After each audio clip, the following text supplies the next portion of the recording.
co-founder of the social news and entertainment website Reddit, has been found dead. He certainly was a prodigy, although he never kind of thought of himself like that. He was totally unexcited about starting businesses and making money. There's a profound sense of loss tonight in Highland Park, Aaron Swartz' hometown, as loved ones say goodbye to one of the internet's brightest lights. Open access and computer activists are mourning his loss. An astonishing intellect. You talk to people who knew him. He was killed by the government, and MIT betrayed all of its basic principles. They wanted to make an example out of him, okay?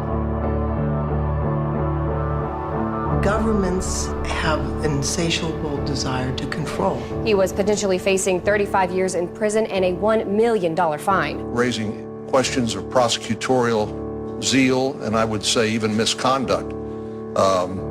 Have you looked into that particular matter and reached any conclusions? Growing up, I slowly had this process of realizing that all the things around me that people had told me were just the natural way things were, the way things always would be, they weren't natural at all. They were things that could be changed, and they were things that, more importantly, were wrong and should change. And once I realized that, there was really kind of no going back.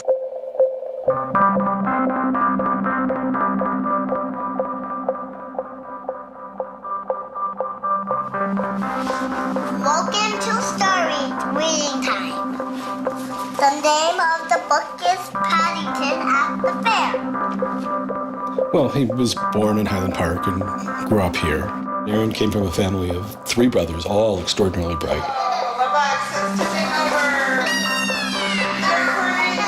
So we were all, not the best behaved children and, 3 boys running around all the time, causing trouble. Hey, no.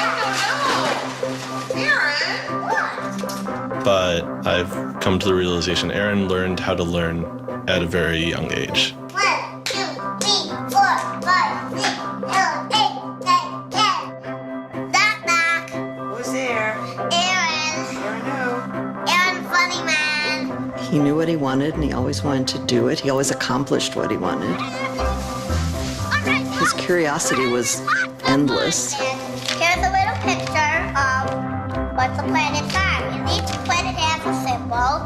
Mercury symbol, Venus symbol, Earth symbol, Mars symbol, Jupiter symbol. One day he said to Susan, "What's this free family entertainment in downtown Highland Park?" Free family entertainment downtown Highland Park.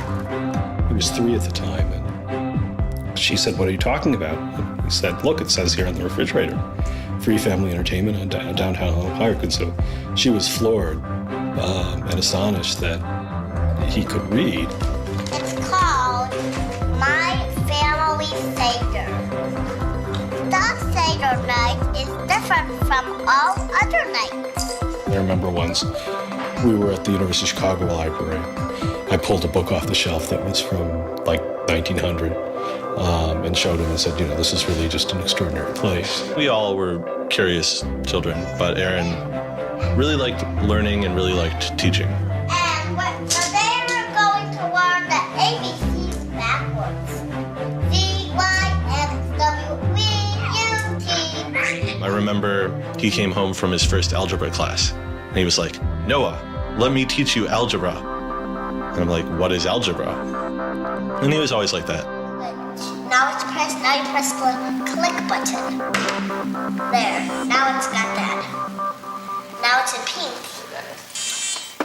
When he was about 2 or 3 years old and Bob introduced him to computers, then he just took off like crazy on them. Go fast at 102 ABC. We all had computers, but Aaron really took to them, really took to the internet. Working at the computer? Mommy, why is nothing working? He started programming from a really young age. I remember the first program that I wrote with him was in BASIC, and it was a Star Wars trivia game. He sat down with me in the basement where the computer was for hours programming this game. The problem that I kept having with him is there was nothing that I wanted done. And to him, there was always something to do, always something that programming could solve. The way Aaron always saw it is that programming is magic, right? You can accomplish these things that normal humans can't. Aaron made an ATM using like a Macintosh and like a cardboard box. One year for Halloween, I didn't know what I wanted to be, and he thought it'd be really, really cool if I dressed up like his new favorite computer, which at the time was the original iMac. I mean, he hated dressing up for Halloween, but he loved convincing other people to dress up as things that he wanted to see. Aaron and stuff. Guys, come on, look at the camera. He made this website called The Info, where people can just fill in information. Like, I'm sure someone out there knows all about gold leafing. Why don't they write about that on this website? And then other people could come at a later point and read that information and edit the information if they thought it was bad. Not too dissimilar from Wikipedia, right? And this was before Wikipedia had begun, and this was developed by a 12-year-old in his room by himself, running on, this tiny server using ancient technology. And one of the teachers responds like, "This is a terrible idea. You can't just let anyone author the encyclopedia. The whole reason we have scholars is to write these books for us. How could you ever have such a terrible idea?" Me and my other brother would be like, "Oh, yeah, Wikipedia is cool, but we had that in our house 5 years ago." Aaron's website, theinfo.org, wins a school competition hosted by the Cambridge-based web design firm Ars Digita. We all went to Cambridge for when he won the Ars Digita Prize. And, we had no clue what Aaron was doing. It was obvious that the prize was really important. Aaron soon became involved with online programming communities, then in the process of shaping a new tool for the web. He comes up to me, it's like, "Ben, there's this really awesome thing that I'm working on. You need to hear about it." I'm like, "Yeah, what is it?" He says, "It's this thing called RSS." And he explains to me what RSS is. I'm like, why is that useful, Aaron? Is any site using it? Why would I want to use it? There was this mailing list for people who were working on RSS and XML more generally. And there was a person on it named Aaron Swartz, who was combative but very smart and who had lots of good ideas. And he didn't ever come to the face-to-face meetings. And they said, when are you going to come out to one of these face-to-face meetings? And he said, I don't think my mom would let me. I'm 14, I just turned 14. And so their first reaction was, this colleague we've been working with all year was 13 years old while we were working with him, and he's only 14 now. And their second reaction was, Christ, we really want to meet him. That's extraordinary. He was part of the committee that drafted RSS. What he was doing was to help build the plumbing for modern hypertext. And the piece that he was working on, RSS, was a tool that you can use to get summaries of things that are going on in other web pages. Most commonly, you would use this for a blog. You might have 10 or 20 people's blogs you want to read. You use their RSS feeds, these summaries of what's going on those other pages, to create a unified list of all the stuff that's going on. Aaron was really young, but he understood the technology and he saw that it was imperfect and looked for ways to help make it better.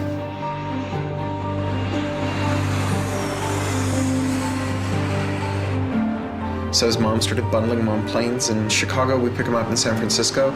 We'd introduce him to interesting people to argue with, and we'd marvel at his horrific eating habits. He only ate white food, only steamed rice and not fried rice because that wasn't sufficiently white, and white bread and so on. And you kind of marvel at this, the quality of the debate emerging from this, what appeared to be a small boy's mouth.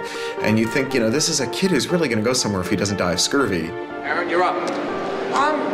I think the difference is that now you can't make companies like Doc was saying. You can't have companies that just, let's sell dog food over the internet, let's sell dog food over cell phones.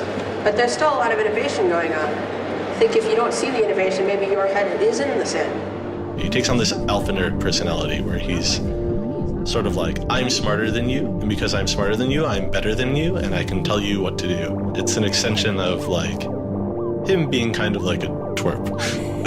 So you aggregate all these computers together and now they're solving big problems like searching for aliens and trying to cure cancer.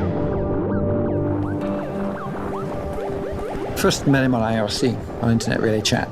No, he didn't just write code. He also sort of got people excited about solving problems. He was a connector. The free culture movement has had a lot of his energy. I think Aaron was trying to make the world work. He was trying to fix it. He had a very kind of strong personality that definitely ruffled feathers at times. It wasn't necessarily the case that he was always comfortable in the world, and the world wasn't always comfortable with him. Aaron got into high school and was really just sick of school. He didn't like it. He didn't like any of the classes that were being taught. He didn't like the teachers. Aaron really knew how to get information. He was like, I don't need to go to this teacher to learn how to do geometry. I can just read the geometry book, and I don't need to go to the teacher to learn their version of American history. I have 3 historical compilations here. I could just read them, and I'm not interested in that. I'm interested in the web. I was very frustrated with school. I thought, the teachers didn't know what they were talking about, and they were very domineering and controlling, and the homework was kind of a sham, and it was just all the way to pin students together and force them to do busy work. And, I started reading books about the history of education and how this educational system was developed, and alternatives to it in ways that people could actually learn things as opposed to just regurgitating facts their teachers told them. And that kind of led me down this path of questioning things. Once I questioned the school I was in, I questioned the society that built the school, I questioned the businesses that the schools were training people for, and I questioned the government that, set up this whole structure. One of the things he was most passionate about was copyright, especially in those early days. Copyright has always been something of a burden on the publishing industry and on readers, but it wasn't an excessive burden. It was a reasonable institution to have in place to make sure that people got paid. What Aaron's generation experienced was the collision between this antique copyright system and this amazing new thing we were trying to build, the internet and the web. These things collided, and what we got was chaos. He then met Harvard law professor Lawrence Lessig, who was then challenging copyright law in the Supreme Court. A young Aaron Swartz flew to Washington to listen to the Supreme Court hearings.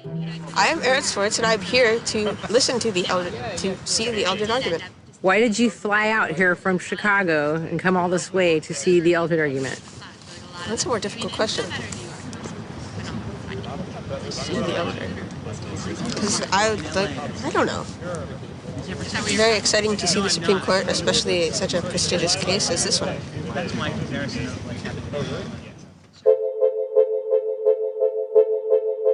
Lessig was also moving forward with a new way to define copyright on the internet. It was called Creative Commons. So the simple idea of Creative Commons is to give people, creators, a simple way to mark their creativity with the freedoms they intended to carry. So if copyright is all about all rights reserved, then this is a kind of some rights reserved model. I want a simple way to say to you, here's what you can do with my work, even if there are other things which you need to get my permission before you could do. And Aaron's role was the computer part. How do you architect the licenses so they would be simple and understandable and expressed in a way that machines could process it? And people are like, why do you have this, 15-year-old kid writing the specifications for the Creative Commons? Don't you think that's a huge mistake? And Larry's like, the biggest mistake we would have is not listening to this kid. He's not even tall enough to get over the podium, and it wasn't these movable podiums, so it was this embarrassing thing where once he put his screen up, nobody could see his face. When you come to our website here, and you go to choose license, it gives you this list of options, it explains what it means, and you fill out 3 simple questions. Do you want to require attribution? Do you want to allow commercial uses of your work? Do you want to allow modifications of your work? I was floored, just completely flabbergasted that these adults regarded him as an adult. And Aaron stood up there in front of a whole audience full of people and just started talking about the platform that he'd created for Creative Commons. And they were all listening to him. I was sitting at the back thinking, he's just a kid. Why are they listening to him? But they did. Well, I don't think I comprehended it fully. Though critics have said it does little to ensure artists get paid for their work, the success of Creative Commons has been enormous. Currently on the website Flickr alone, over 200 million people use some form of Creative Commons license. He contributed through his technical abilities, and yet it was not simply a technical matter to him. Aaron often wrote candidly in his personal blog. I think deeply about things, and I want others to do likewise. I work for ideas and learn from people. I don't like excluding people. I'm a perfectionist, but I won't let that get in the way of publication. Except for education and entertainment, I'm not going to waste my time on things that won't have an impact. I try to be friends with everyone, but I hate it when you don't take me seriously. I don't hold grudges. It's not productive, but I learn from my experience. I want to make the world a better place.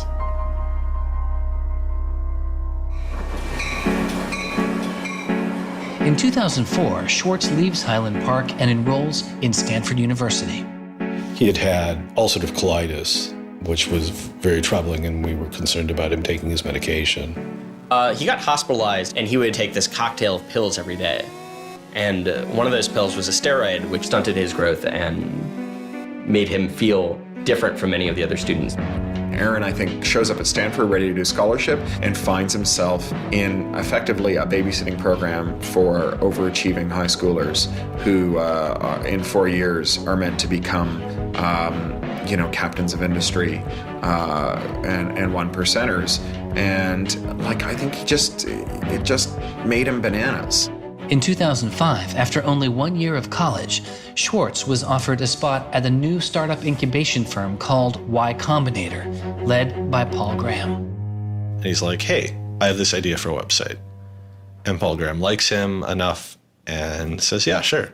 So Aaron drops out of school, moves to this apartment. So this used to be Aaron's apartment when he moved here. I have vague memories of my father telling me how difficult it was to get a lease because Aaron had no credit and he dropped out of college. Aaron lived in what's now the living room, and some of the posters are left over from when Aaron lived here. And then the library. There are more books, but a lot of them are Aaron's. Aaron's Y Combinator site was called Infogami, a tool to build websites. But Infogami struggles to find users, and Swartz eventually merges his company with another Y Combinator project in need of help. It was a project headed by Steve Huffman and Alexis Ohanian, called Reddit. There we were, starting from almost nothing. No users, no money, no code, and growing day by day into a hugely popular website. And it showed no signs of letting up. First we had 1,000 users, then 10,000, then 20,000, and on and on. It was just incredible. Reddit becomes huge, and it's a real sort of geeky corner of the internet.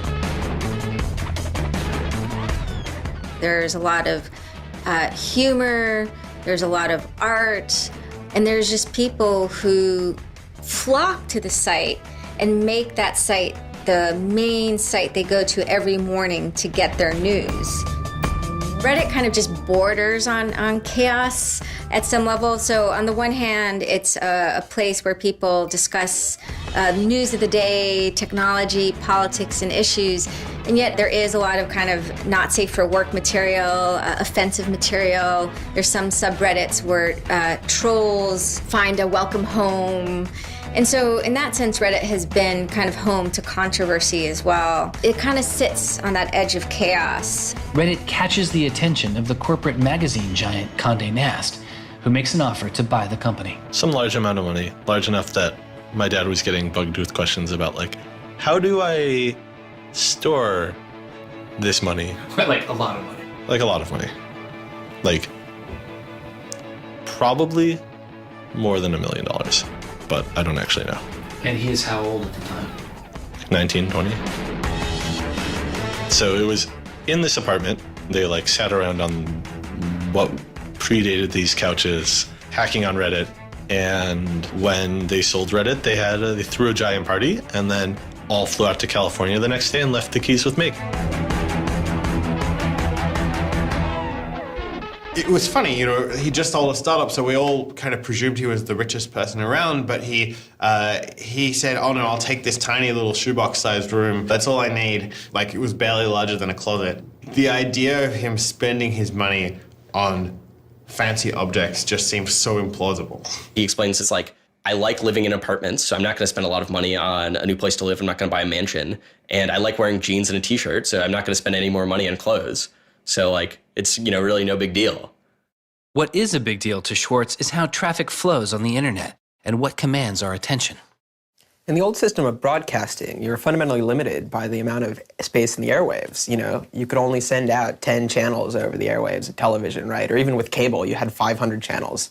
On the internet, everybody can have a channel. Everyone can get a blog or a MySpace page. Everyone has a way of expressing themselves. And so what you see now is not a question of who gets access to the airwaves. It's a question of who gets control over the ways you find people. You start seeing power centralizing in sites like Google, these sort of gatekeepers that tell you where on the internet you want to go, the people who provide you your sources of news and information. So it's not, only certain people have a license to speak. Now everyone has a license to speak. It's a question of who gets heard. After he started working in San Francisco at Condé Nast, he comes into the office and they want to give him a computer with all this crap installed on it and say that he can't install any new things on his computer, which to a developer is outrageous, right?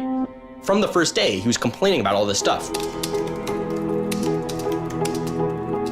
Gray walls, gray desks, gray noise. The first day I showed up here, I simply couldn't take it. By lunchtime, I had literally locked myself in a bathroom stall and started crying. I can't imagine staying sane with someone buzzing in my ear all day, let alone getting any actual work done. Nobody else seems to get work done here either. Everybody's always coming into our room to hang out and chat or invite us to play the new video game system that Wired is testing. He really had different aspirations that were politically oriented. And Silicon Valley just doesn't really quite have that culture that orients technical activity for the purposes of political goals. Aaron hated working for a corporation. They all hate working for Condé Nast, but Aaron is like the only one who's not going to take it. And Aaron basically gets himself fired by not showing up to work ever. It was said to be a messy breakup. Both Alexis Ohanian and Steve Huffman declined to be interviewed for this film. He rejected the business world. One of the really important things to remember about that choice when Aaron decided to kind of leave startup culture is that he was also leaving behind the things that had made him famous and well-loved, and he was at risk of letting down fans. He got to where he was supposed to be going and had the self-awareness and the orneriness to realize that he had climbed the mountain of shit to pluck the single rose and discovered that he'd lost his sense of smell. And rather than sit there and insist that it wasn't as bad as it seemed, and he did get the rose in any event, he climbed back down again, which is pretty cool. The way Aaron always saw it is that programming is magic, right? You can accomplish these things that normal humans can't by being able to program. So if you had magical powers, would you use them for good or to make you mountains of cash? Swartz was inspired by one of the visionaries he had met as a child, the man who had invented the World Wide Web, Tim Berners-Lee.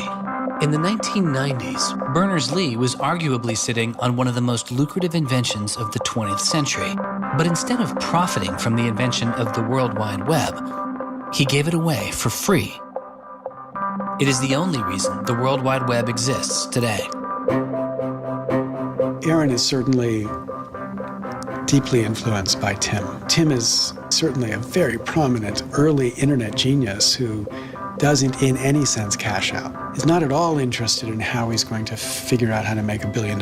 People would have seen, there's money to be made there. So there would have been lots of little webs instead of one big one. And one little web, and lots of little webs doesn't work because you can't follow links from one to the other. You had to have the critical mass for this thing was the entire planet. So it's not going to work unless the whole planet can get on board.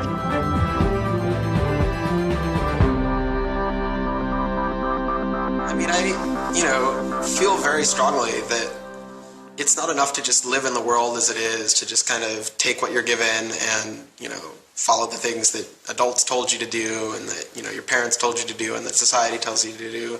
I think you should always be questioning. I take this very scientific attitude that everything you've learned is just provisional, that, it's always open to recantation or refutation or questioning. And I think the same applies to society. Once I realized that there were real serious problems, fundamental problems that I could do something to address, I didn't see a way to forget that. I didn't see a way not to. We just started spending a lot of time just kind of as friends. We would just talk for hours into the night. I definitely should have understood that he was flirting with me.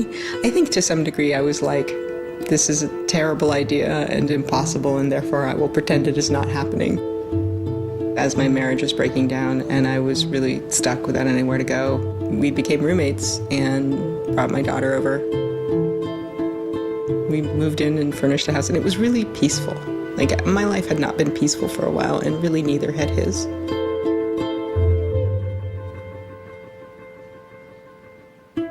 We were extremely close from the beginning of our romantic relationship. We were in constant contact. But we're both really difficult people to deal with.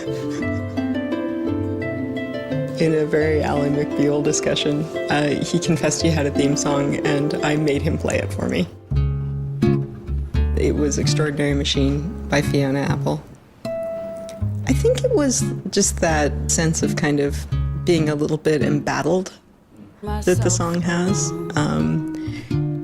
And it also had like this hopefulness to it. By foot it's a slow climb, but I'm good at being uncomfortable, so I can't stop changing all the time. Because in many ways, Aaron was tremendously optimistic about life. Even when he didn't feel it, he could be tremendously optimistic about life. Extraordinary machine. What are you doing? Flickr has video now. Swartz threw his energy into a string of new projects involving access to public information, including an accountability website called watchdog.net and a project called the Open Library. So the Open Library Project is a website that you can visit at openlibrary.org. And the idea is to be a huge wiki, an editable website with one page per book. So for every book ever published, we want to have a web page about it that combines all the information from publishers, from booksellers, from libraries, from readers, onto one site, and then gives you links where you can buy it, you can borrow it, or you can browse it. I love libraries. I'm the kind of person who goes to a new city and immediately seeks out the library. So that's the dream of Open Library, is building this website where both you can leap from book to book, from person to author, from subject to idea, go through this vast tree of knowledge that's been embedded and lost in big physical libraries that's hard to find, that's not very well accessible online, is really important because books are a cultural legacy.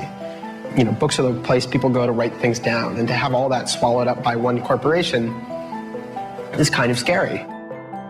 How can you bring public access to the public domain? It may sound obvious that you have public access to the public domain, but in fact it's not true. So the public domain should be free to all, but it's often locked up. There's often, guard cages. It's like having a national park, but with a moat around it and gun turrets pointed out in case somebody might want to actually come and enjoy the public domain. One of the things Aaron was particularly interested in was bringing public access to the public domain. This is one of the things that got him into so much trouble. I had been trying to get access to federal court records in the United States.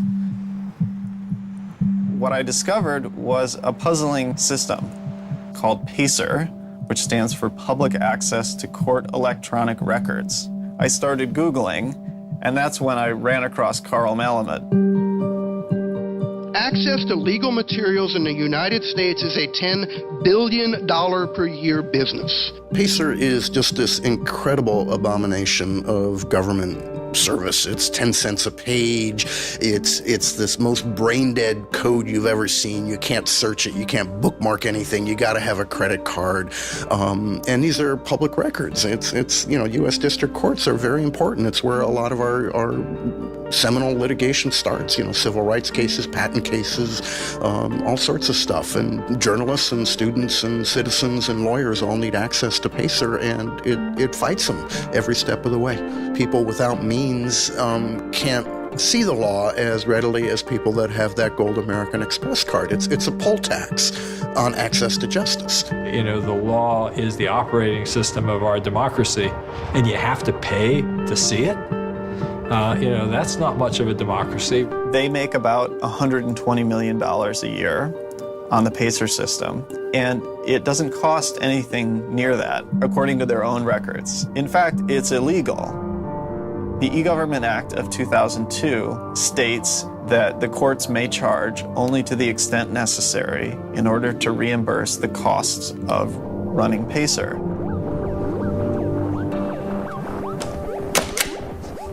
As the founder of public.resource.org, Malamud wanted to protest the PACER charges. He started a program called the PACER Recycling Project, where people could upload PACER documents they had already paid for to a free database so others could use them. The PACER people were getting a lot of flack from Congress and others about public access. And so they put together this system. In 17 libraries across the country, there was free PACER access. That's one library every 22,000 square miles, I believe. So it wasn't really convenient. I encouraged volunteers to join the so-called Thumb Drive Corps and download docs from the public access libraries, upload them to the PACER recycling site. People take a thumb drive into one of these libraries and they download a bunch of documents and they send them to me. And nothing, it was just a joke. In fact, when you clicked on Thumb Drive Corps, there was a Wizard of Oz, the Munchkins singing, so a little video clip came up. We represent the Lollipop Guild. But of course, I get this phone call from Steve Schultz and Aaron saying, gee, we'd like to join the Thumb Drive Corps. Around that time, I ran into Aaron at a conference. This is something that really has to be a collaboration between a lot of different people. So I approached him and I said, hey, I'm thinking about an intervention on the PACER problem. Schultz had already developed a program that could automatically download PACER documents from the trial libraries. Swartz wanted to take a look. So I showed him the code. And I didn't know what would come next, but as it turns out, over the course of the next few hours at that conference, he was off sitting in a corner, improving my code, recruiting a friend of his that lived near one of these libraries to go into the library and to begin to test his improved code, at which point the folks at the courts realized something's not going quite according to plan. And data started to come in and come in and come in, and soon there were 760 gigabytes of PACER docs, about 20 million pages. Using information retrieved from the trial libraries, Swartz was conducting massive, automated parallel downloading of the PACER system. He was able to acquire nearly 2.7 million federal court documents, almost 20 million pages of text.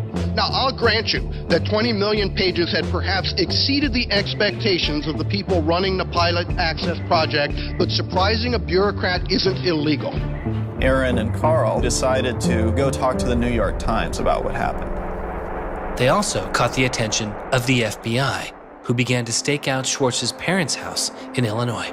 But I get a tweet from his mother saying, call me! It's like, oh my God, what the hell's going on here?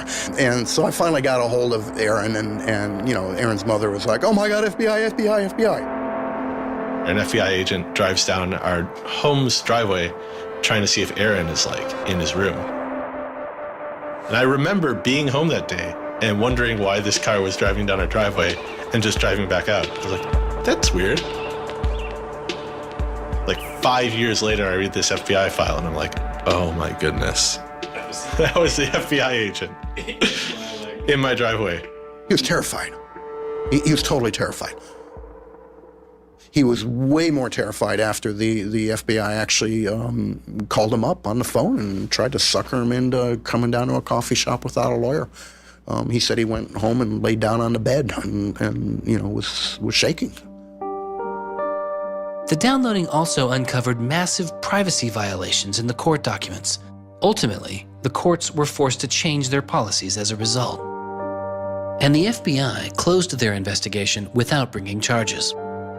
To this day, I find it remarkable that anybody, even at the most remote podunk field office of the FBI, thought that a fitting use for taxpayer dollars was investigating people for criminal theft on the grounds that they had made the law public. How can you call yourself a lawman and think that there can possibly be anything wrong in this whole world with making the law public? Aaron was willing to put himself at risk for the causes that he believed in. Bothered by wealth disparity, Swartz moves beyond technology and into a broader range of political causes. I went into Congress and I invited him to come and hang out and intern for us for a while so that he could learn, the political process. He was sort of learning about a new community, a new set of skills, and kind of learning to hack politics. It seems ridiculous that miners should have to hammer away until their whole bodies are dripping with sweat, faced with the knowledge that if they dare to stop, they won't be able to put food on the table that night, while I get to make larger and larger amounts of money each day just by sitting and watching TV. But apparently the world is ridiculous. So I co-founded a group called the Progressive Change Campaign Committee, and what we try and do is we try and organize people over the internet who care about progressive politics and moving the country in a more progressive direction to kind of come together, join our email list, join our campaigns, and help get progressive candidates elected all across the country. The group is responsible for igniting the grassroots effort behind the campaign to elect Elizabeth Warren to the Senate. He might have thought it was a dumb system, but he came in and he said, I need to learn this system because it can be manipulated like any social system. But his passion for knowledge in libraries didn't take a back seat. Aaron began to take a closer look at institutions that publish academic journal articles. By virtue of being students at a major U.S. university, I assume that you have access to a wide variety of scholarly journals. Pretty much every major university in the United States pays these sort of licensing fees to organizations like JSTOR and Thomson and ISI to get access to scholarly journals that the rest of the world can't read. These scholarly journals and articles are essentially the entire wealth of human knowledge online, and many have been paid for with taxpayer money or with government grants. But to read them, you often have to pay again, handing over steep fees to publishers like Reed Elsevier. These licensing fees are so substantial that people who are studying in India instead of studying in the United States don't have this kind of access. They're locked out from all of these journals. They're locked out from our entire scientific legacy. I mean, a lot of these journal articles, they go back to the Enlightenment. Every time someone has written down a scientific paper, it's been scanned and digitized and put in these collections. That is a legacy that has been brought to us by the history of people doing interesting work, the history of scientists. It's a legacy that should belong to us as a commons, as a people, but instead it's been locked up and put online by a handful of for-profit corporations who then try and get the maximum profit they can out of it. So a researcher paid by the university or the people publishes a paper, and in the very, very last step of that process, after all the work is done, after all the original research is done, the thinking, the lab work, the analysis, after everything is done at that last stage, then the researcher has to hand over his or her copyright to this multi-billion-dollar company. And it's sick. It's an entire economy built on volunteer labor. And then the publishers sit at the very top and scrape off the cream. Talk about a scam. One publisher in Britain made a profit of $3 billion last year. I mean, what a racket. JSTOR is just a very, very small player in that story. But for some reason, JSTOR is the player that Aaron decided to confront. He'd gone to some conference around open access and open publishing, and I don't know who the person from JSTOR was, but I think at some point Aaron asked the question, like, how much would it cost to open up JSTOR in perpetuity? And they gave some, I think it was $200 million, something that Aaron thought was totally ridiculous.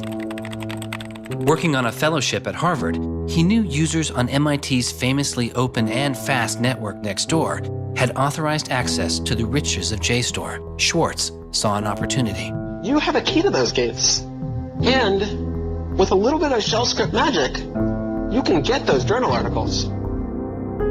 On September 24th, 2010, Swartz registered a newly purchased Acer laptop on the MIT network under the name Gary Host. The client name was registered as Ghost Laptop.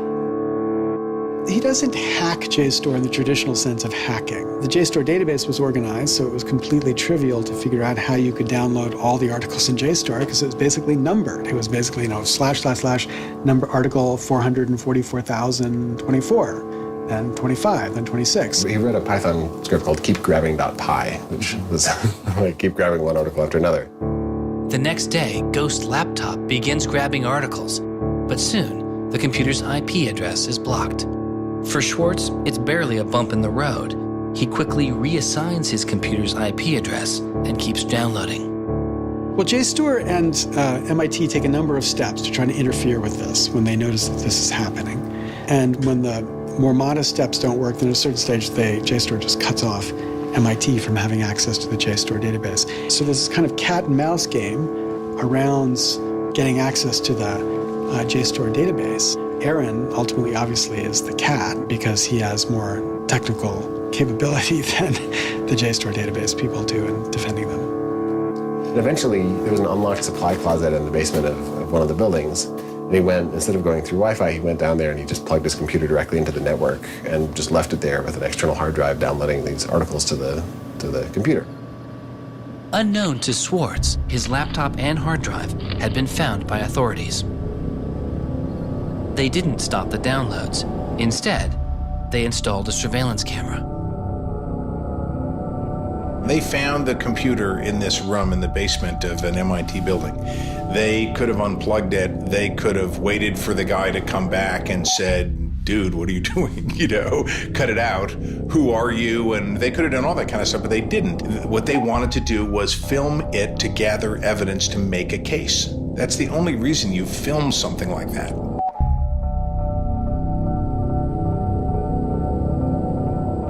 At first, the only person caught on the glitchy surveillance camera was using the closet as a place to store bottles and cans.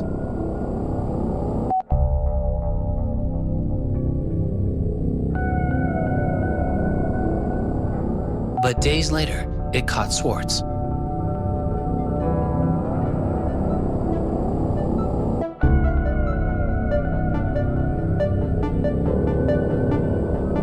Swartz is replacing a hard drive. He takes it out of his backpack, leans out of frame for about 5 minutes, and then leaves.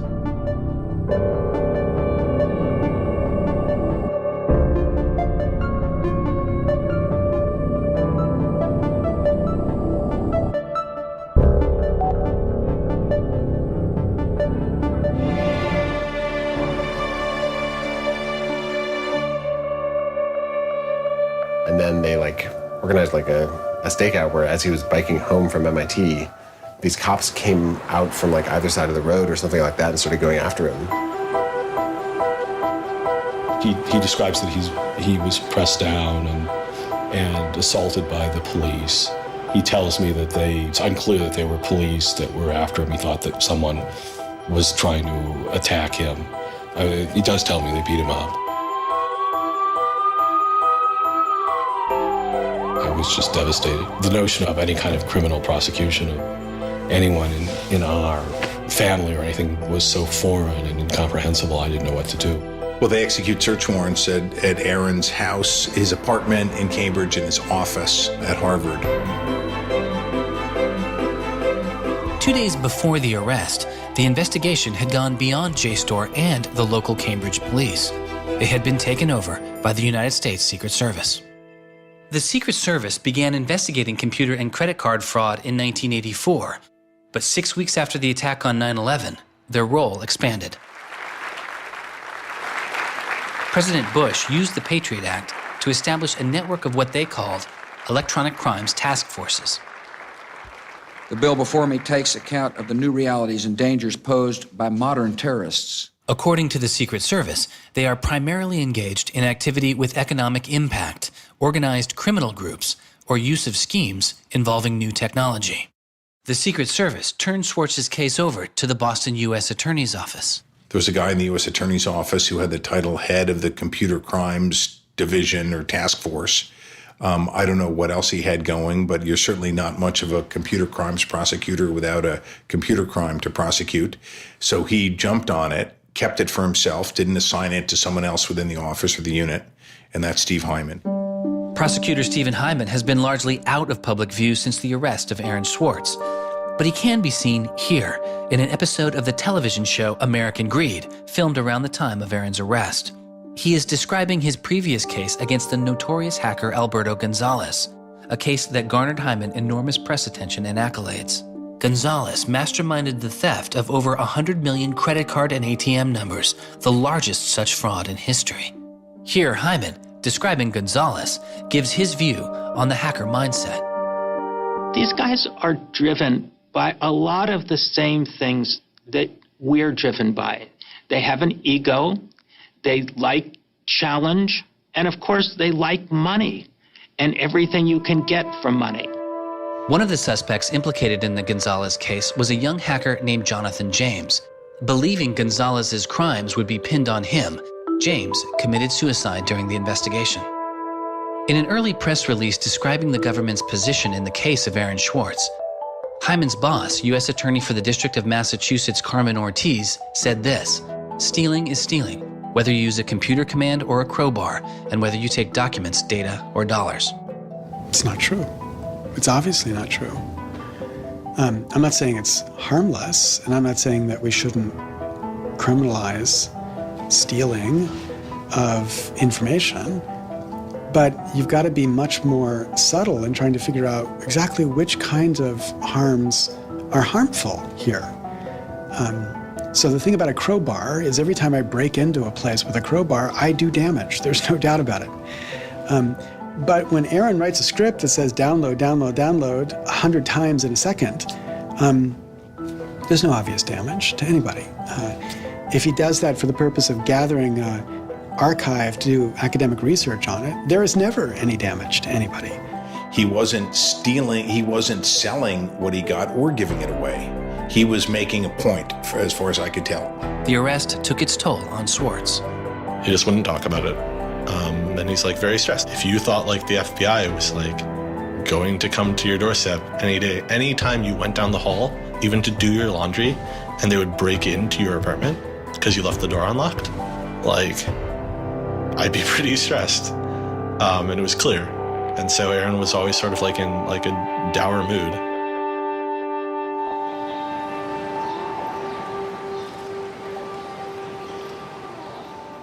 He wouldn't give off any sensitive information about his whereabouts during this time because he was so afraid that the FBI would be waiting for him. It was a time of unprecedented social and political activism. Time magazine would later name as their 2011 Person of the Year, the protester. There was a kind of hotbed of hacker activity going on. WikiLeaks had released a trove of diplomatic cables. Manning had been under arrest at the time. It was unknown whether he was the source of the leak.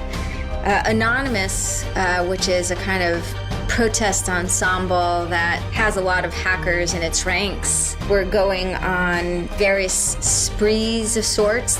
If you compare that to what he did, his stuff should have been left behind for MIT and JSTOR to deal with in a kind of private, professional manner. It should have never gotten the attention of the criminal system.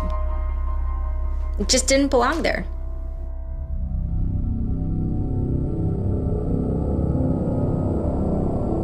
Before he was indicted, Swartz was offered a plea deal that involved 3 months in prison, time in a halfway house, and a year of home detention, all without the use of a computer. It was on the condition that Swartz plead guilty to a felony. Here we are. We have no discovery, no evidence whatsoever about what the government's case is, and we have to make this immense decision where the lawyer is pushing you to do this. The government is giving you a non-negotiable demand, and you're told that your likelihood of prevailing is small. So whether you're guilty or not, you're better off taking the deal. Boston has its own computer crimes division with lots of lawyers, probably more lawyers than they need. So, you can imagine all sorts of cases where it would be really hard to prosecute because you've got some criminals in Russia, or you've got some people inside of a corporation that are going to have $500 lawyers or $700 an hour lawyers sitting down against you. And then you've got this case with this kid, which is pretty easy to prove that he did something, and he's already marked himself as a troublemaker with the FBI, so why not go as tough as you can in here against that guy? It's good for you, the prosecutor. It's good for the Republic because you're fighting all those terrorist types. I was so scared. I was so scared of having my computer seized. I was so scared of going to jail because of my computer being seized. I had confidential material from sources from my previous work on my laptop. And that is above all my priority, is to keep my sources safe. I was so scared of what was going to happen to Ada. Aaron told me that they'd offered him a deal, and he finally just said that he would take it if I told him to. And I came real close to saying take it. He had developed serious political aspirations in the intervening time between when, that moment when he ended that entrepreneurial startup life and begun this new life that had come to this political activism. And he just didn't believe that he could continue in his life with a felony. He said to me one day, we were walking by the White House, and he said to me, they don't let felons work there.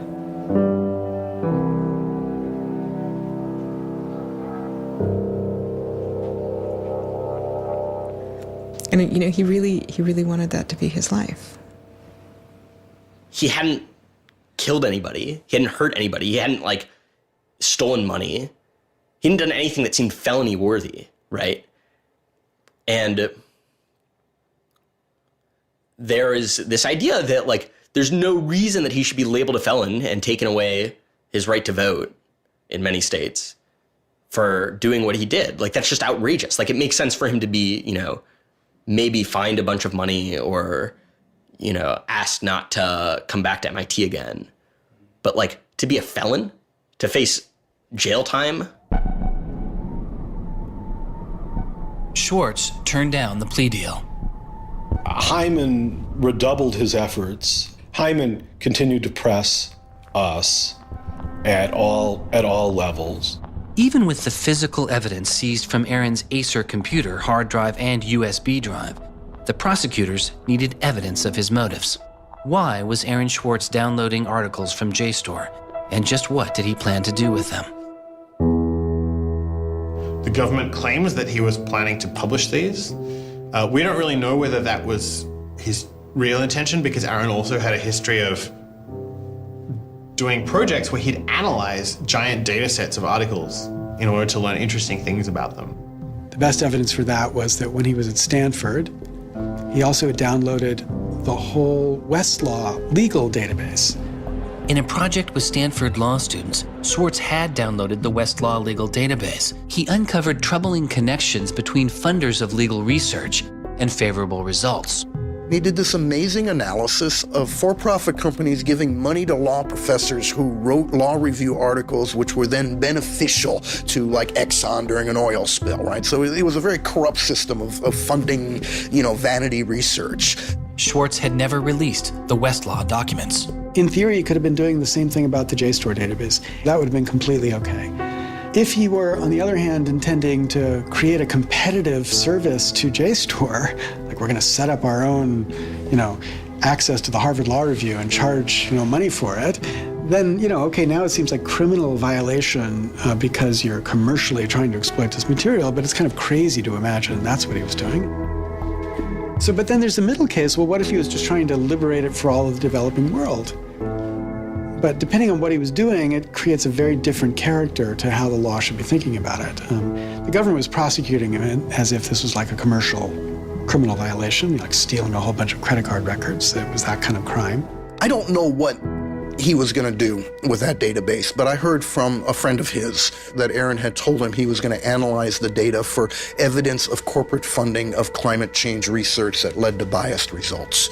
And I totally believe that. I was just told that Steve wanted to talk to me. And I thought, maybe this is a way I could get out of this. Just exit the situation.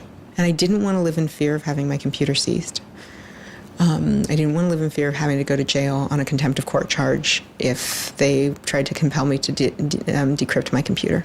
When they came to me and said, Steve wants to talk to you, that seemed reasonable. They offered Norton what is known as a Queen for a Day letter, or a proffer.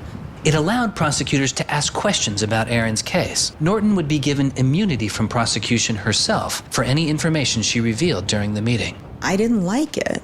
I told my lawyers repeatedly that this seemed fishy. I didn't like this. I didn't want immunity. I didn't need immunity. I hadn't done anything. But they were really, really stringent that they did not want me meeting the prosecutor without immunity. But just to be clear, this is a Queen for a Day deal, a proffer. Right, a proffer letter. In which you basically handed information over to them in exchange for protection from prosecution.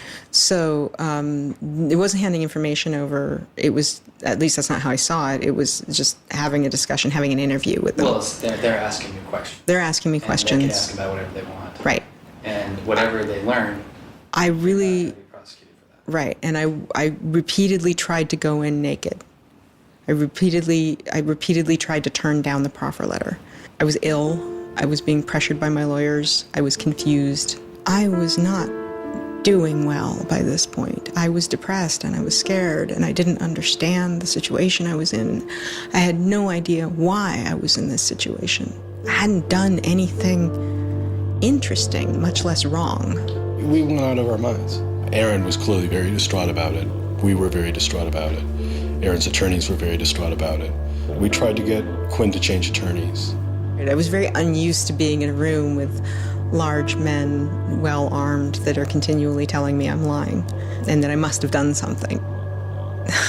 I told them that this thing that they were prosecuting wasn't a crime. I told them that they were on the wrong side of history. I used that phrase. I said, you're on the wrong side of history. And they looked bored. They didn't even look angry. They just looked bored. And it began to occur to me that we weren't having the same conversation. I mean, I told them plenty of things about, why people would download journal articles, and eventually, I don't remember what was around it.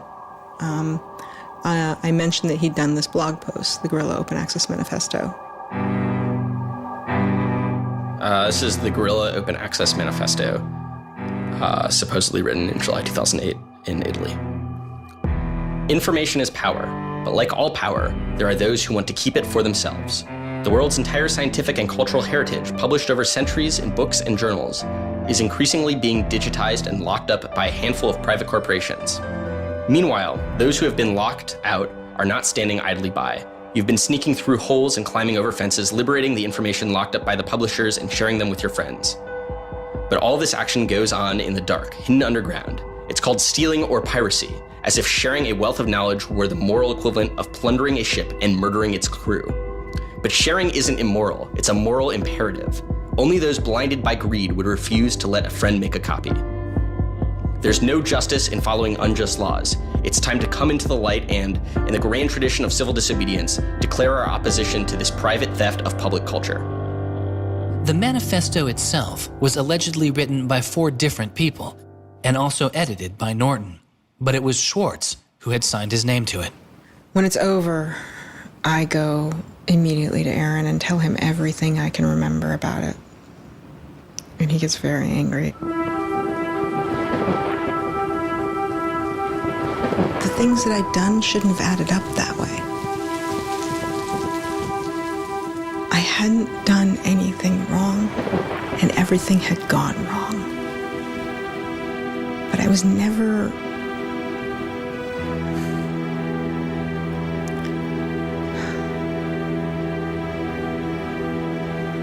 I'm still angry.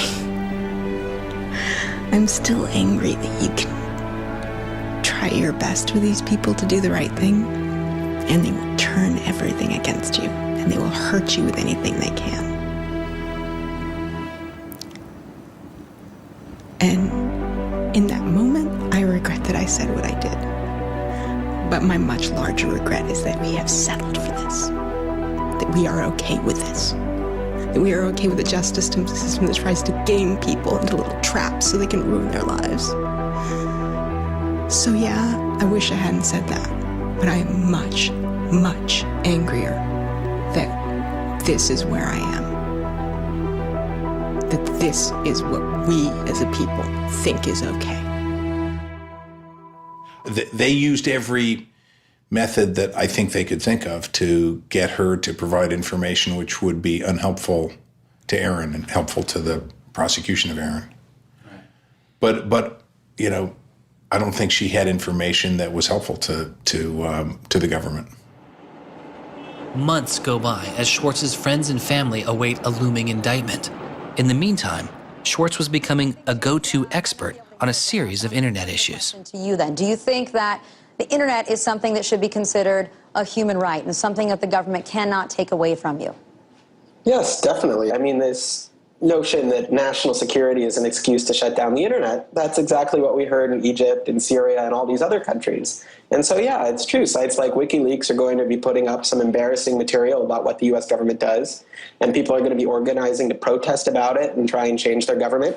You know, and that's a good thing. That's what all these First Amendment rights of free expression, of freedom of association are all about. And so the notion that we should try and shut those down, I think, just goes against very basic American principles. The principle, I think, is one that our founding fathers would have understood. If the internet had been around back then, instead of putting post offices in the Constitution, they would have put ISPs. Well, it's definitely interesting to see how... Swartz meets activist Taryn Steinbrickner Kaufman, and the two begin to date. We need a massive global public outcry. If there's no massive global public outcry, it won't create any change. You know, 4 people in this city should cause a massive global public outcry. You know, we need a petition signer. Without telling her specifics, he warned her he was involved in something he called simply the bad thing. And I had sort of crazy theories, like that he was having an affair with Elizabeth Warren or something. I speculated both Hillary Clinton and Elizabeth Warren, actually, but... So sometime in probably late July, Aaron called me and I happened to pick up and he said, you know, the bad thing might be in the news tomorrow. Do you want me to tell you or do you want to read about it in the news? And I said, well, I want you to tell me.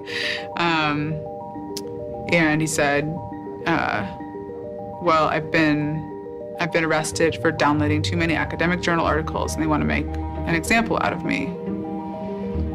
And I was like, that's it? That's the big fuss? Really? Like, it just doesn't sound like a very big deal. On July 14th, 2011, federal prosecutors indict Swartz on 4 felony counts. He gets indicted on the same day that like 2 people in England who are part of LulzSec get arrested and like a few other real hackers.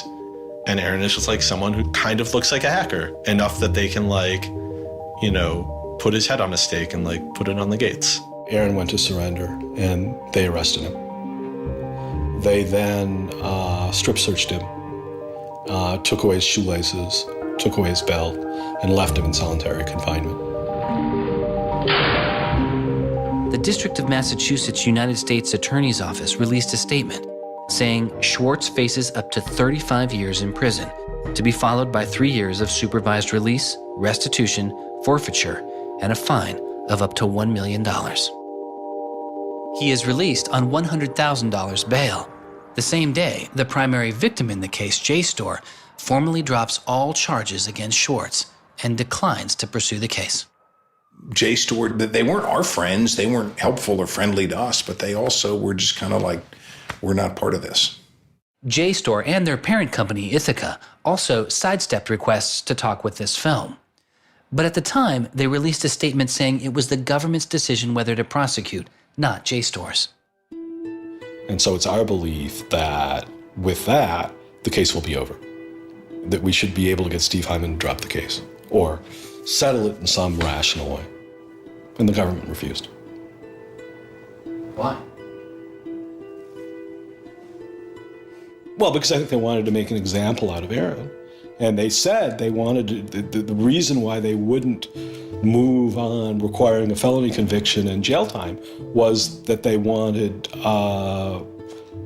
to use this case as a case of for deterrence. They told us that.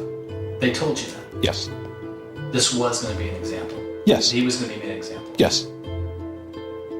Steve Hyman said that. Deterring who? Like, there's other people out there running around logging onto JSTOR and downloading the articles to make a political statement? I mean, who are they deterring? It would be easier to understand the Obama administration's posture of supposedly being for deterrence if this was an administration that, for instance, prosecuted arguably the biggest economic crime that this country has seen in the last 100 years, the crimes that were committed that led to the financial crisis on Wall Street. When you start deploying the non-controversial idea of deterrence only selectively, you stop making a dispassionate analysis of lawbreaking, and you started deciding to deploy law enforcement resources specifically on the basis of political ideology. And that's not just undemocratic, it's supposed to be un-American.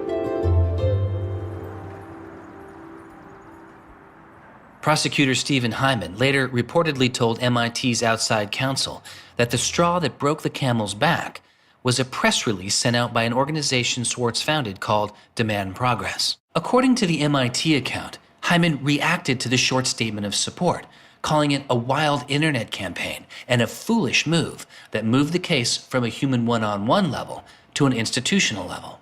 That was a poisonous combination. A prosecutor who didn't want to lose face, who had a political career in the offing maybe and didn't want to have this come back and haunt them. You spent how many tax dollars arresting someone for taking too many books out of the library and they got your ass handed to you in court? No way. I then moved to try to put pressure on MIT in various ways to get them to go to the government and request the government to stop the prosecution. What is MIT's reaction to that? There doesn't seem to be any reaction from MIT at that point.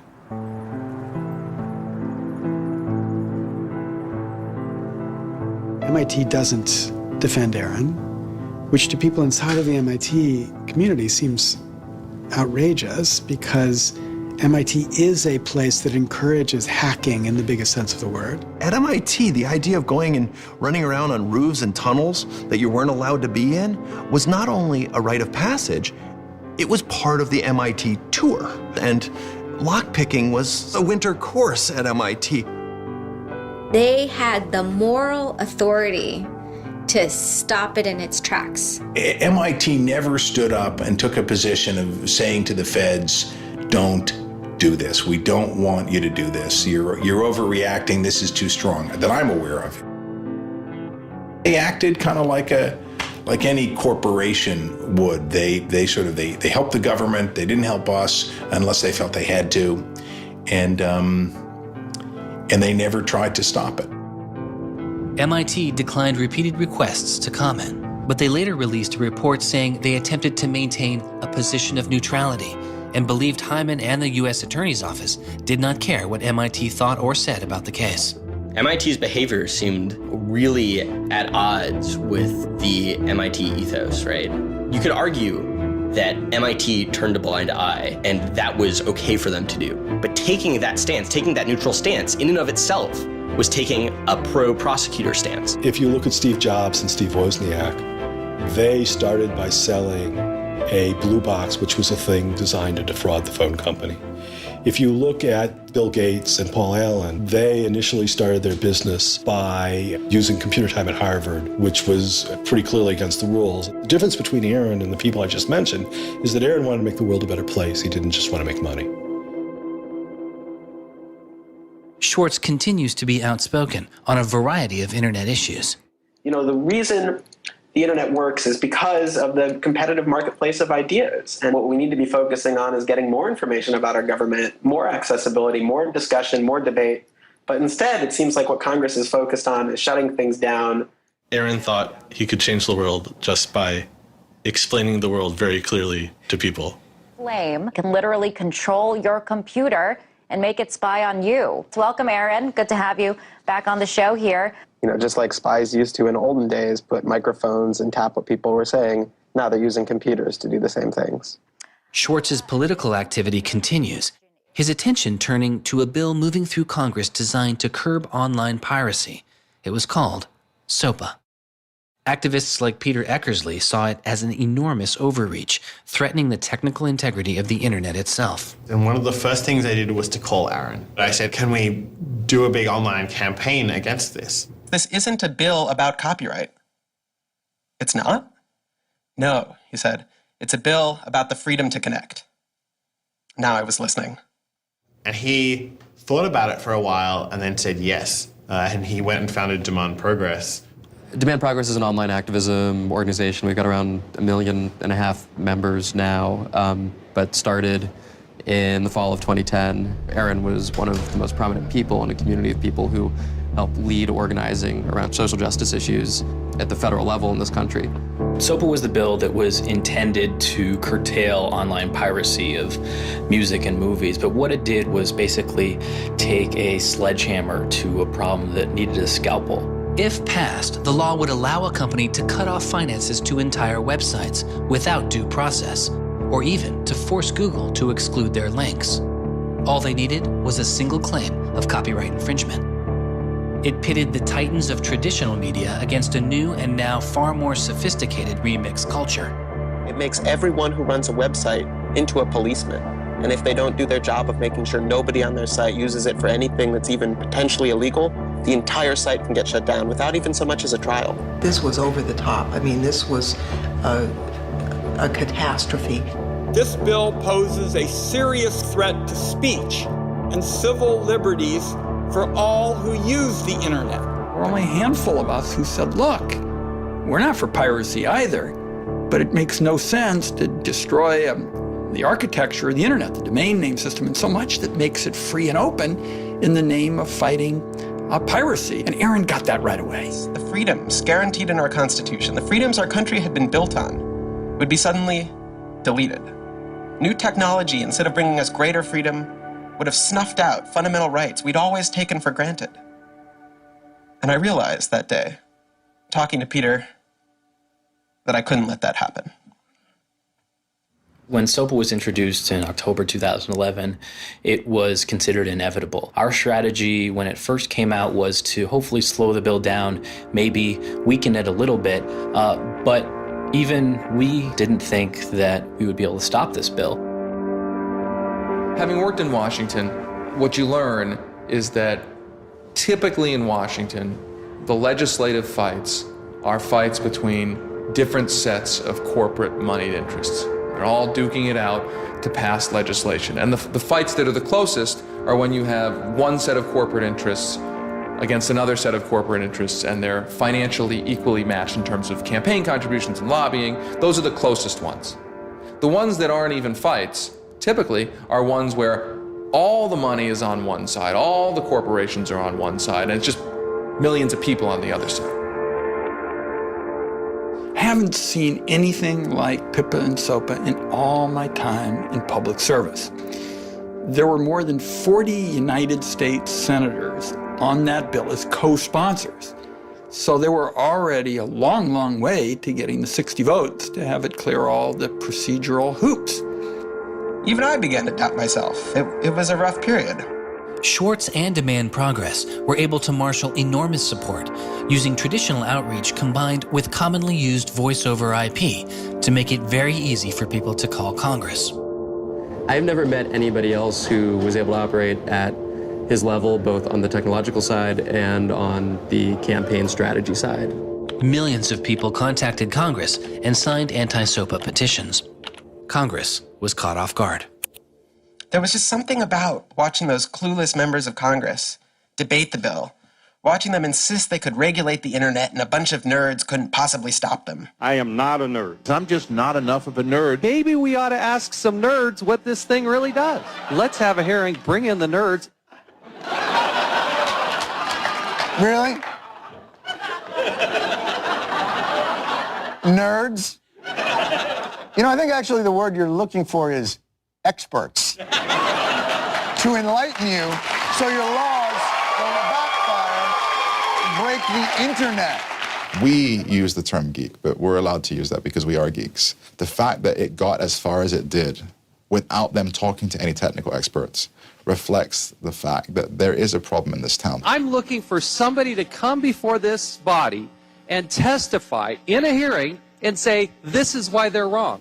There used to be an office that provided science and technology advice, and members could go to them and say, help me understand XYZ. And Gingrich killed it. He said it was a waste of money. Ever since then, Congress has plunged into the dark ages. I don't think anybody really thought that SOPA could be beaten, including Aaron. I think it was worth trying, but it didn't seem winnable. And I remember maybe a few months later, I remember him just turning to me and being like, I think we might win this. And I was like, that would be amazing.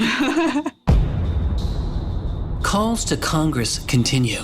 When the domain hosting site GoDaddy becomes a supporter of the bill, tens of thousands of users transferred their domain names in protest. Within a week, a humbled GoDaddy reverses their position on SOPA. When the Congress people that supported the record and movie industries realized that there was this backlash, they kind of scaled the bill back a little bit. You could see the curve happening. You could see that our arguments were starting to resonate. It was like Aaron had been striking a match and it was being blown out. Striking another one was being blown out. And finally he managed to catch enough kindling that the flame actually caught, and then it turned into this roaring blaze. On January 16th, 2012, the White House issued a statement saying they didn't support the bill. And then this happened. I'm a big believer that we should be dealing with issues of piracy and we should deal with them in a serious way. But this bill is not the right bill. When Jimmy Wales put his support towards blacking out Wikipedia, the #5 most popular website in the world. This is a website that's on several percent of all of the clicks on anywhere on the internet. Wikipedia went black, Reddit went black, Craigslist went black, phone lines on Capitol Hill flat out melted. Members of Congress started rushing to issue statements retracting their support for the bill that they were promoting just a couple days ago. Within 24 hours, the number of opponents of SOPA in Congress went from this to this. To see congressmen and senators slowly flip sides throughout the day of the blackout was pretty unbelievable. There was like a 100 representative swing. And that was when, as hard as it was for me to believe, after all this, we had won. The thing that everyone said was impossible, that some of the biggest companies in the world had written off as kind of a pipe dream, had happened. We did it. We won.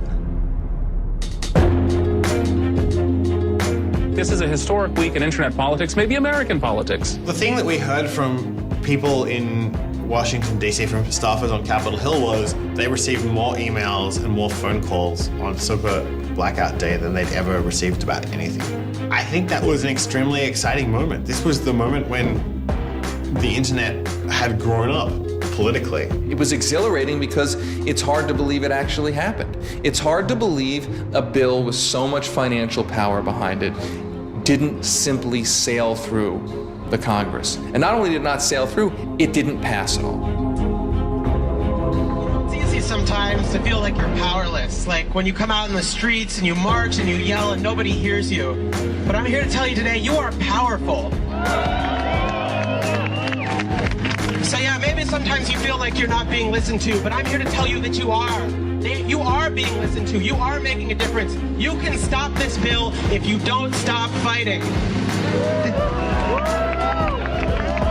Stop PIPA. Stop SOPA. Some of the biggest internet companies, to put it frankly, would benefit from a world in which their little competitors could get censored. We can't let that happen. For him, it was more important to be sure that you made a small change than to play a small part in a big change. But SOPA was like playing a major part in a major change. And so for him, it was kind of this proof of concept, like, okay, what I want to do with my life is change the world. I think about it in this really scientific way of like, I'm measuring my impact. And this shows that it's possible, right? That the thing that I want to do with my life is possible.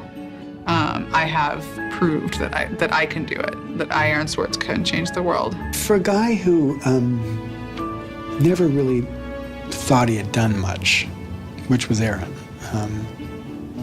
It was one of the few moments where you could really see that he felt like he had done something good. Feeling like here is his maybe one and only victory lap. Everyone said there was no way we could stop SOPA. We stopped it. This is 3 outrageously good victories, and the year isn't even over yet. I mean, if there's a time to be positive, it's now. You know, he wins at SOPA a year after he's arrested. It's not unambiguously happy moments. There's a lot going on. He's so attuned towards participating in the political process, you can't stop him. The list of organizations Swartz founded or co-founded is enormous. And years before Edward Snowden would expose widespread internet surveillance, Swartz was already concerned. It is shocking to think that the accountability is so lax that they don't even have sort of basic statistics about how big the spying program is. And if the answer is, oh, we're spying on so many people we can't possibly even count them, then that's an awful lot of people, right? It would be one thing if they said, look, you know, we know the number of telephones we're spying on, we don't know exactly how many real people that corresponds to, but they just came back and said, we can't give you a number at all. That's pretty, I mean, it's scary is what it is. Well, that's scary. You know, they put incredible pressure on him, took away his, you know, all of the money he had made. They, you know, threatened to take away his physical freedom. Why'd they do it, you know? I mean, well, why are they going after whistleblowers, you know? Why are they going after people who tell the truth about all sorts of things? I mean, from the banks to the, you know, to war, to just sort of government transparency. So secrecy serves those who are already in power. And we are living in an era of secrecy that coincides with an era where the government is doing also a lot of things that are probably illegal and unconstitutional.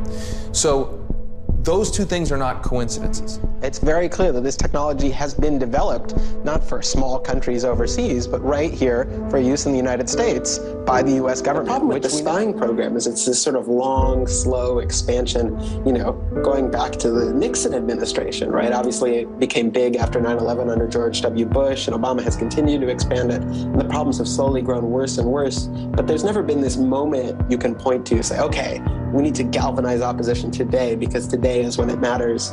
Instead, it's mattered for. The prosecution, in my estimation, of Aaron Swartz was about sending a particular laser-like message to a group of people that the Obama administration sees as politically threatening.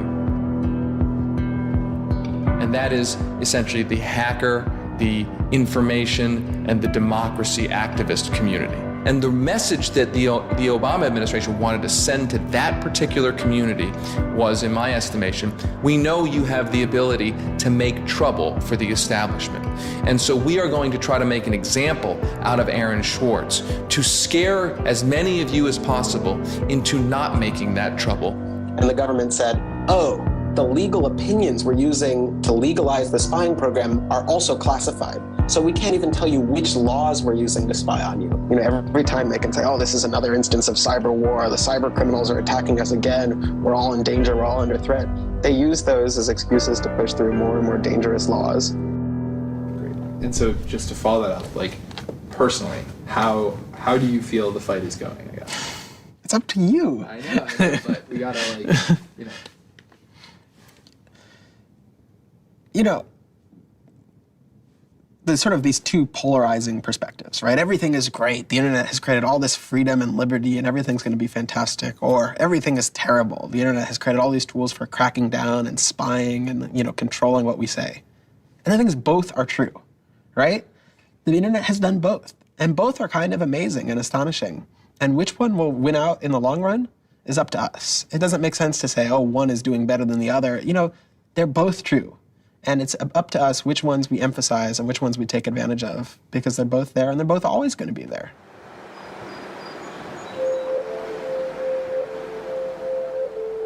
On September 12, 2012, federal prosecutors filed a superseding indictment against Swartz, adding additional counts of wire fraud, unauthorized access to a computer, and computer fraud.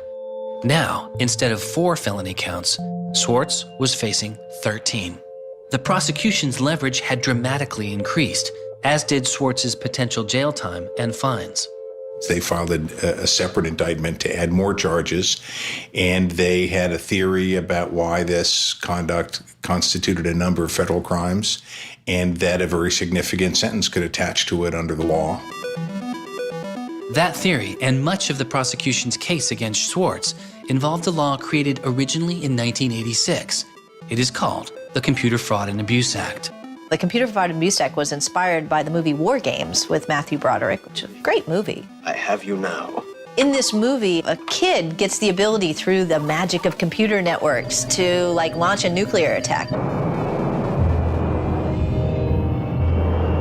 That's not actually possible, and it certainly wasn't possible in the 80s, but apparently this movie scared Congress enough to pass the original Computer Fraud and Abuse Act. This is a law that's just behind the times. For example, that penalizes terms of service kinds of arrangements. You can have something like eHarmony or Match.com, and somebody sort of inflates their own personal characteristics, and all of a sudden, depending on the jurisdiction and the prosecutors, they could be in a whole host of troubles.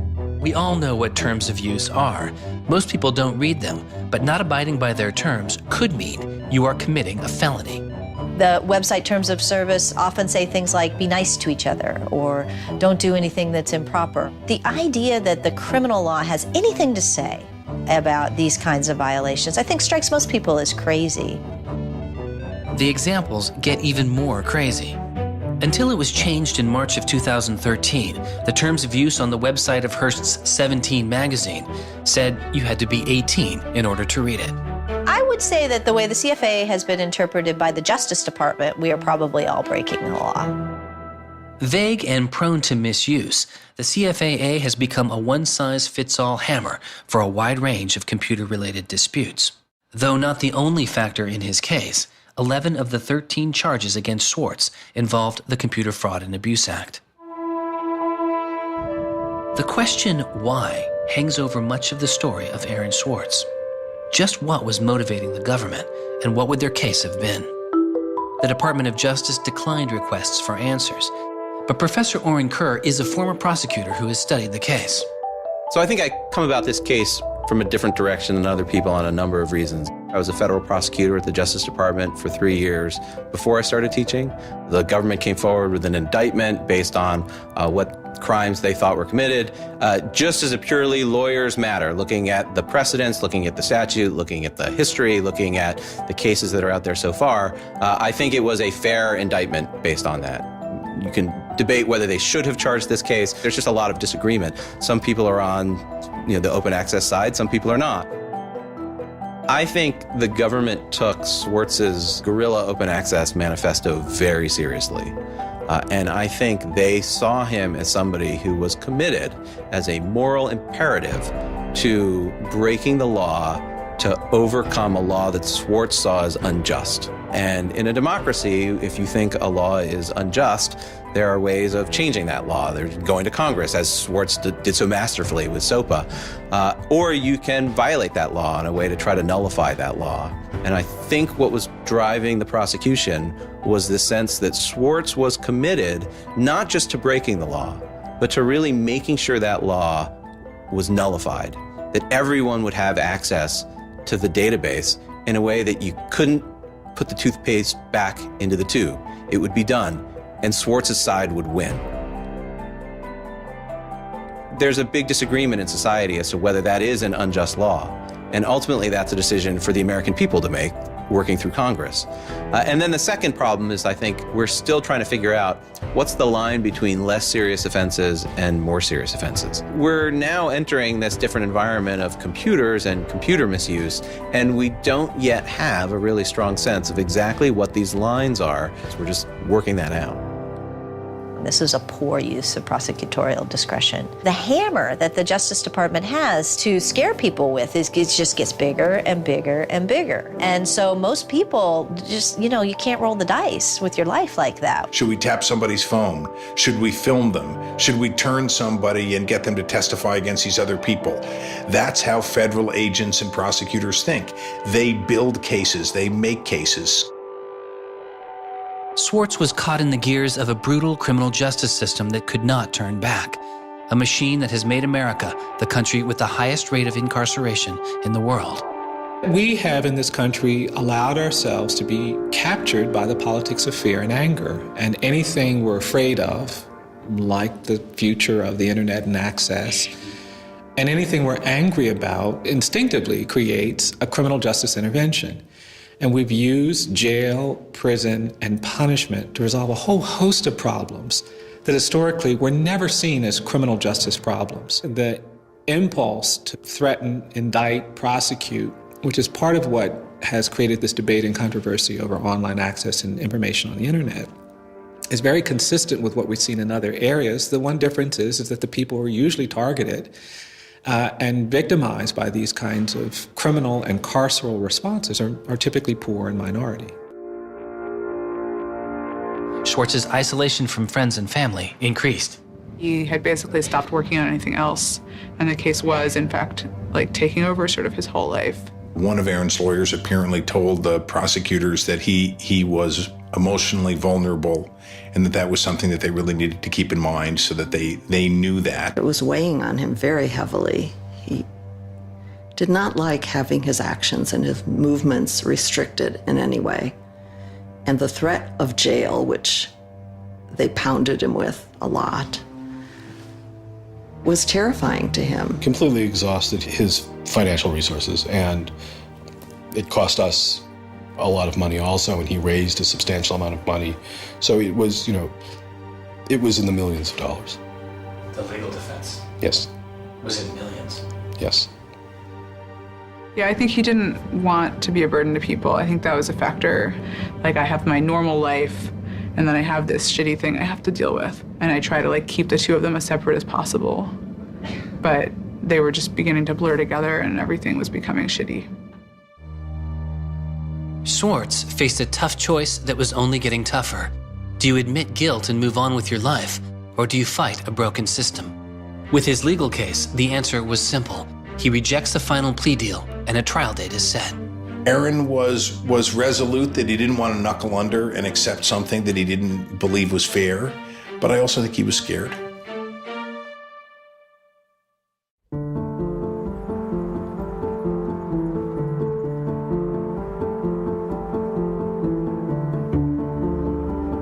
I don't think they would have convicted Aaron. I think we would have walked him out of that courthouse, and I would have given him a big hug, and we would have walked across that little river in Boston and gone and had a couple of beers. I really thought that we were right. I thought that we were going to win the case. I thought that we could win the case. He didn't talk about it very much, but you could see the enormous pain that he was going through.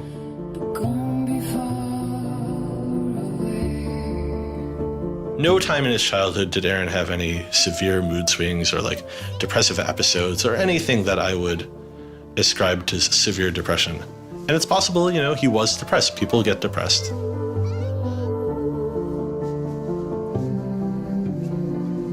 Very early in our relationship, 3 or 4 weeks in or something, I remember him saying to me that I was a lot stronger than he was. He was brittle in a lot of ways. Things were a lot harder for him than for a lot of people. It was part of his brilliance, too. I think he probably had something like clinical depression in his early 20s. I don't think he did when I was with him. He wasn't a joyful person, but that's different from being depressed. He was just under such enormous pressure for 2 years straight. He just didn't want to do it anymore. He was just I just think it was too much.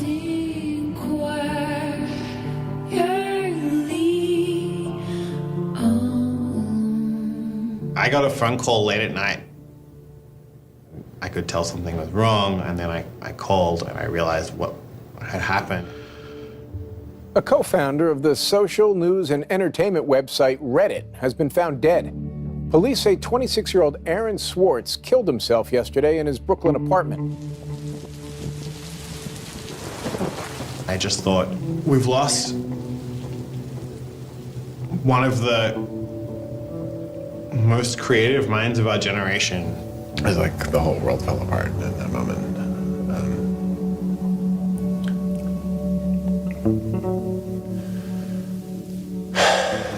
It was one of the hardest nights of my life. So I kept screaming, I can't hear you. What did you say? I can't hear you. I can't. That's it.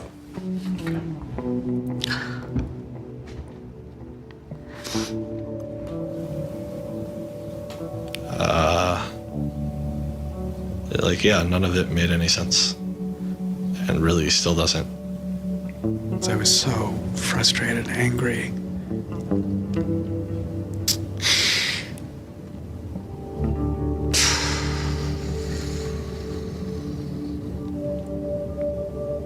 I tried to explain it to my kids. My 3-year-old told me that the doctors would fix him.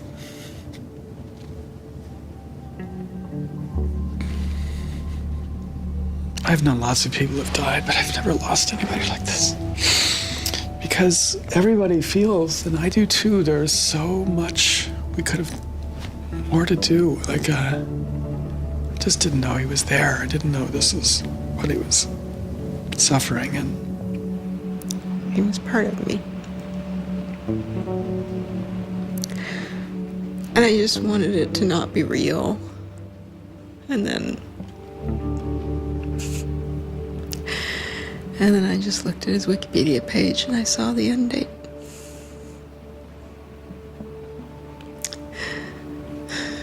To 2013.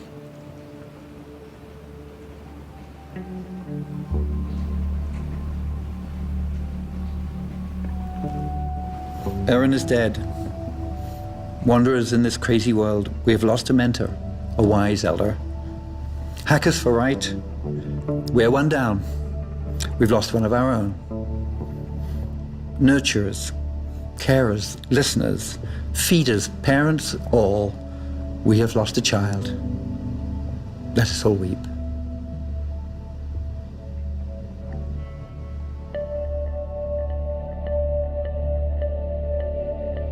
my first thought was, well, what if nobody even notices? Because it wasn't clear to me how salient he was.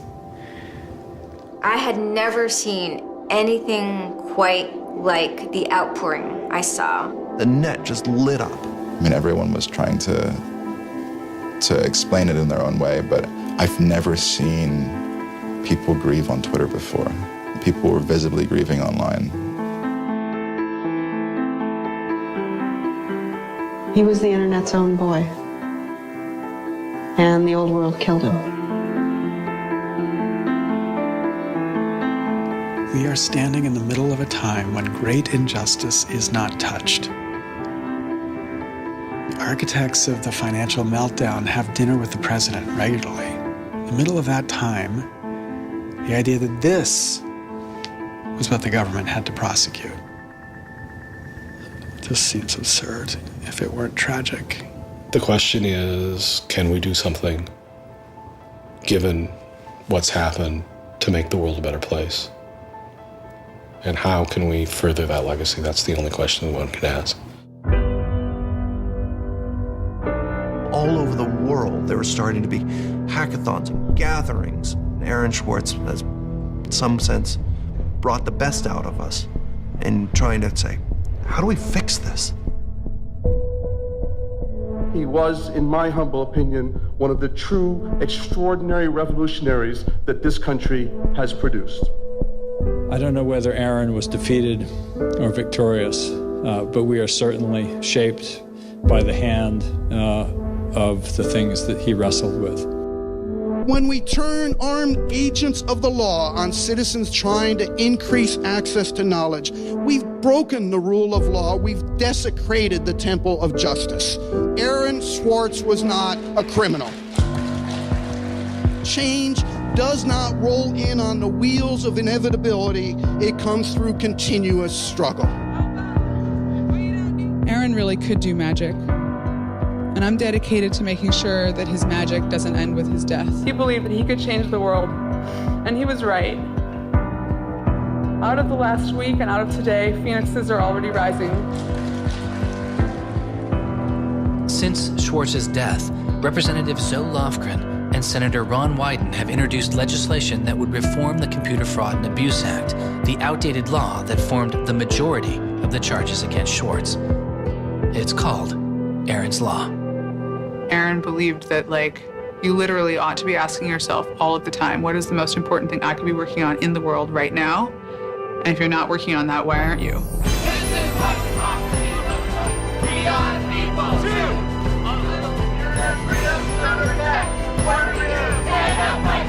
Internet freedom is under attack. What do we do? Hey, hey. Oh, oh. Our Northeast has got to go. Hey,